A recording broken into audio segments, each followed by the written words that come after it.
Jesus sa ating naghihintay, sa buhok na lubhang mainam. Ang taglay niya ay kaliwanagan, sa ating panalangin, sa ating maganda na panalangin, naroon ang payapang buhay. Si Jesus sa pinto'y laging naghihintay, sa ating na panalangin.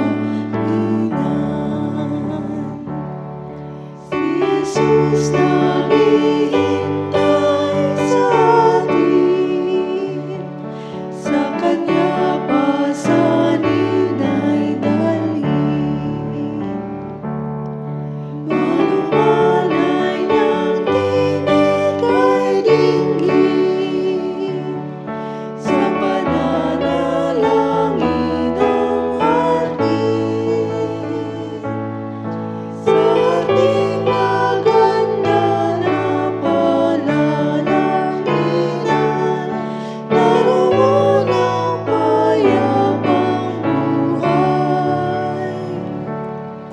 Si Jesus sa pinto'y laging naghihintay, sa ating na panalangin. Sa ating naghihintay si Kristo, nawa'y sasalubungin tayo. Sa atin siya'y makikihalubilo, sa pananalangin ang dako. Sa ating maganda na panalangin, naroon ang payapang buhay. Si Jesus sa pinto'y laging naghihintay.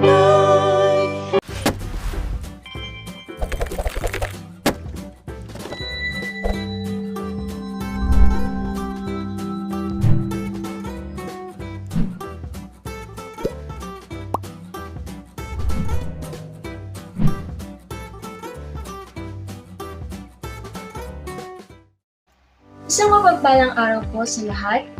Narito po tayo muli sa ating Grab Food for the Soul, our daily dose for the nourishment of our souls. Simulan po natin ng araw sa pagbubulay-bulay na makalakad tayo sa isang mapayapang pamumuhay. Ang pamagat po ng ating pagbubulay-bulayan sa umagang ito ay ang Ebanghelyo bilang kasalan. Ang ating batayang talata ay masusumpungan sa Mateo 22:2. Isinugo niya ang kanyang mga lingkod upang tawagin ang mga inanyayahan. Ngunit ayaw nilang dumalo. Salamat at purihin po ang Panginoon sa pagkabasa at pagkarinig ng kanyang mga salita. Ang kaharian ng langit ay madalas ihambing ng Panginoon sa isang malaking handaan na matatagpuan po natin sa Mateo 22:1-10. Sa talinghagang ito, ang Diyos ang kinatawan ng hari at si Kristo ang anak. Inanyayahan ng hari ang marami, ibig sabihin ang mga Hudyo. Ngunit marami sa kanila ang hindi naniwalang si Kristo ang Mesiyas, ang anak ng Diyos. Kaya hindi sila dumalo sa handaan para sa kanyang karangalan. Dahil sa malaking pasensya ng hari, 2 beses niyang inutusan ng kanyang mga alipin para tawagin ang mga panauhin. Pero hindi pa rin sila nagpunta. Bukod sa hindi nila pagdalo sa paanyaya ng hari, sinaktan pa nila ang mga alipin na inutusang sumundo sa kanila. Ang mga alipin ay kumakatawan sa mga alagad ng Panginoong Hesus na inusig din ng mga Hudyo. Dahil dito, ipinapuksa ng hari ang mga mamamatay taong iyon at ipinasunog ang kanilang bayan. Ito ang hula sa pagkawasak ng Jerusalem na natupad 40 taon matapos mamatay ang Panginoong Hesus. Nung dumating ang hukbong Romano at winasak ang Jerusalem, lipol ang lahat ng mga Hudyong naninirahan doon. Dahil tinanggihan ng karamihan sa mga Hudyo ang paanyaya ng Diyos sa handaan ni Kristo, inanyayahan niya ang mga hintil. Mababasa din po natin ito sa Mateo chapter 8, 11-12 at chapter 21, 43 at sa Lucas chapter 1, 15-24. Lumabas ang mga alipin at inanyayahang dumalo sa handaan ang lahat ng taong nakita nila sa lansangan, mabuti at masama man. Inanyayahan nila ang mga maniningil ng buwis, ang mga pinakwil ng lipunan at mga makasalanan. Inanyayahan nila ang lahat ng kanilang nakita. Ang talinahaga ng kasalan ay ginamit ng Panginoong Hesus upang ipaliwanag ang tungkol sa kaharian ng Diyos at sa paglaganap ng Ebanghelyo na makapangyarihang nagliligtas sa mga mananampalataya. Inihalin tulad ng Panginoong Hesus ang paanyaya sa Ebanghelyo sa paanyaya sa isang magarbong kasalan. Isang pribilehiyo ang maanyayahan sa isang kasalan. At dito sa talinhaga ay magarbong kasalan. Sa talinhagang ito, inutusan ng hari ang kanyang mga lingkod upang anyayahan ng mga dadalo sa kasal ng kanyang anak na lalaki. Nang hindi dumating ang mga ito, nagsubo ang hari ng ibang mga lingkod upang sabihan silang nakahanda na ang lahat. Nang tumanggi pa rin ang mga ito, pinaanyayahan ng hari ang ibang mga tao. Mula pa sa lumang tipan, ang pagdating ng kaharian ng Diyos ay inihambing sa masayang kasalan.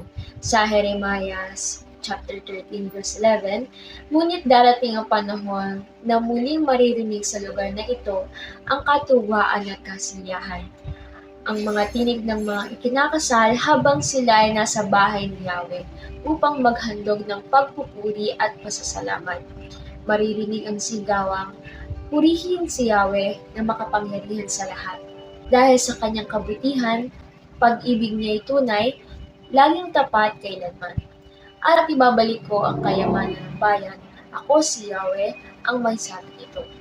Ngunit ganda ng sinasabi sa Galatia 3:28, wala nang pagkakaiba ang Hudyo at Griego, ang alipin at ang malaya, ang lalaki at ang babae. Kayong lahat ay iisa na sa inyong pagkakaisa kay Jesucristo. Inanyayahan na ang lahat sa kaharian ng Diyos. Huwag na ng Panginoong Hesus ang pader na naghihiwalay at nag-uuri sa mga tao. Matapos na tumanggi ang mga unang inanyayahan, iniutos ng hari sa Mateo chapter 22 verse 9-10, pumunta kayo sa mga pangunahing lansangan at inyong anyayahan sa kasalan ang lahat ng makita ninyo. Pumunta nga sila sa mga lansangan, ang mga lingkod, at isinama nila ang kanilang mga natagpuan.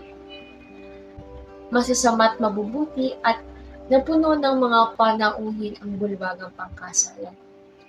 Sa kasaysayan ng kasalan, binanggit ang mga dahilan kung bakit hindi nakadalo ang mga inanyayahan. Sa Mateo 22:5, ngunit hindi ito pinansin ng mga inanyayahan. Sa halip pumunta sila sa kanilang lakad. May nagpunta sa kanyang bukid at mayroon namang nag-asikaso ng kanyang negosyo.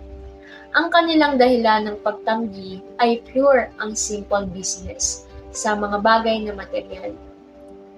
Iyon ang kanilang prioridad. Hindi nila nakita ang kahalagahan ng kayamanang espiritual at iyon ang kanilang malaking pagkakamali. Hindi ba't ganito pa rin ang nangyayari hanggang sa ating kasalukuyang panahon? Marami ang abala sa paghahanap buhay na nakakalimutan na ang tungkol sa buhay na walang hanggan.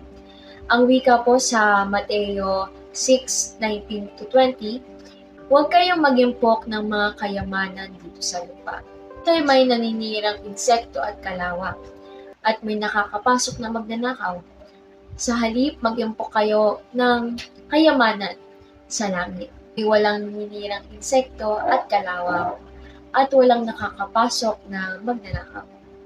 Salamat po sa Panginoon sapagkat nakarating sa amin ang ebanghelyo na unang inialok sa mga Hudyo, ngunit kanilang tinanggihan.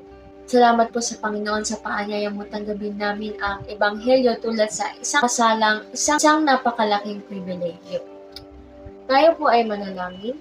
Diyos amang makapangyarihan sa lahat, maraming salamat po sa pagkakataong kami po ay nakapagbulay ng inyong salita. Nawa po ay tumimo po ito sa puso ng bawat sa amin at maging gabay po namin ito sa araw-araw. Maraming salamat po sa lahat ng blessings na ibinibigay niyo po sa amin. Nawa po ay patuloy po itong dumaloy sa amin at maging daluyan po kami ng pagpapala sa iba. Lord, nawa po ay gabayan niyo po kami sa lahat ng aming gagawin sa araw na ito at dinadalangin ko rin po ang mga may karamdaman. Nawa po kayo po ang magpagaling sa inyong mga anak at kayo po ang manguna sa mga buhay po namin.